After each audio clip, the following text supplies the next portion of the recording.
কল্পনা করো, মাঝ আকাশে হঠাৎ সূর্যের চেয়েও উজ্জ্বল এক আলোর ঝলকানি। যদি আমেরিকা আজ ইরানের উপরে পারমাণবিক হামলা চালায়, তবে পৃথিবী কি কালকে সূর্যোদয় দেখতে পাবে?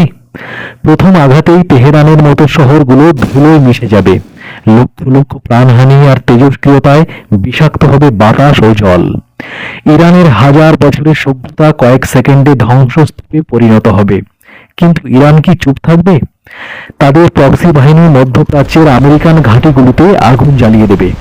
আর হরমুজ প্রণালী বন্ধ হলে বিশ্বের অর্থনীতি তাসের ঘরের মতো ভেঙে পড়বে। রাশিয়া ও চীন কি হাত গুটিয়ে বসে থাকবে? শুরু হবে ভূ রাজনীতির এক নতুন মেরুকরণ। বিশ্ব স্পষ্ট দুটি ভাগে ভাগ হয়ে যাবে, যা ডেকে আনবে তৃতীয় বিশ্বযুদ্ধ। এই লড়াইয়ে জয়ী কেউ হবে না, শুধু অবশিষ্ট থাকবে ছাই। পারমাণবিক যুদ্ধ মানে কি তবে মানবজাতির শেষ অধ্যায়? তোমার মতামত কমেন্টে জানাও।